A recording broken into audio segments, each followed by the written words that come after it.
যিটো চৰকাৰৰ লগত আমাৰ দাবীটো যিটো আমি দীৰ্ঘদিনীয়া দাবী যে 5,000লৈ মাননি বৃদ্ধি দিব লাগে বুলি আমি এইটো দাবী দি আছোঁ।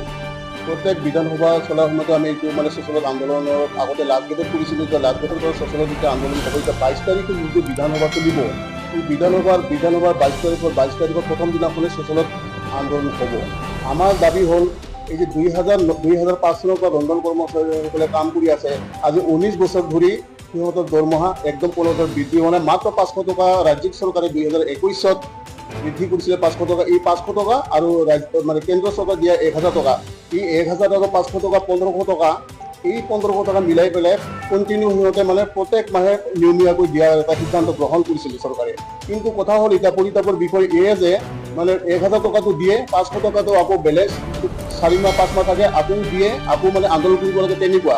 কিন্তু এই ৰন্ধন কৰ্মচাৰীসকলৰ যিটো মানে মাননি, এই 1,500 টকাৰ মাননি আজিৰ সময়ছোৱাত মূল্যবৃদ্ধিৰ সময়ছোৱাত বহুত চলিবলগীয়া কঠিন হয়। সেইটোৰ কাৰণে আমি দাবী কৰিছোঁ যে 5,000 টকালৈ বৃদ্ধি কৰিব লাগে আৰু ইয়াৰ চৰকাৰলৈ ইয়ে অনুৰোধ আমাৰ যে অতি সোনকালে আৰু 10 মাহৰ পৰিৱৰ্তে 12 মাহৰ পাব লাগে। যিহেতু জুলাই আৰু ডিচেম্বৰ মাহত ইহঁতে পতন কৰে দৰমহাটো, যিহেতু জুলাই মাহতো ইহঁতৰ ক্লাছ চলে কিছুমান আৰু ডিচেম্বৰ মাহতো ৰান্ধনীবিলাকে খুৱাব লাগে। সেইটোৰ কাৰণে আমি দাবী যে 10 মাহৰ পৰিৱৰ্তে 12 মাহটো দিব লাগে আৰু নিয়মিতভাৱে এই দাবীটো মানে যিটো ৰন্ধন কৰ্মচাৰীৰ মাননি যিটো মানে নিয়মিতভাৱে দিব লাগে আৰু ৰন্ধন কৰ্মচাৰীৰ যিটো মাননি বৃদ্ধি কৰিছোঁ আমি 5,000 টকা, এই 5,000 টকা অতি সোনকালে ৰন্ধন কৰ্মচাৰীৰ মাননি বৃদ্ধি দিব লাগে চৰকাৰে। অন্যথা জংগী আন্দোলন তীব্ৰতৰ কৰি তোলা হ'ব। 22 আগষ্টতো মানে যদি 22 আগষ্টৰ পিছত যদি কোনো চৰকাৰে কোনো পদক্ষেপ নলয়, তেতিয়াহ'লে অনাগত দিনত আকৌ জংগী আন্দোলন এটা প্ৰতিবাদ হ'ব।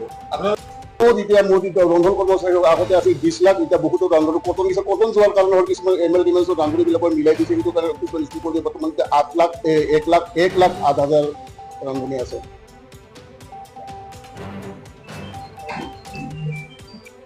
এতিয়া ৰন্ধন কৰ্মচাৰী আগতে আছিল 20 লাখ, এতিয়া বহুতো ৰান্ধনী কটন যোৱাৰ কাৰণে হ'ল কিছুমান MLA ৰান্ধনীবিলাকৰ মিলাই দিছে, সেইটো কাৰণে বৰ্তমান 1,08,000 ৰান্ধনী আছে।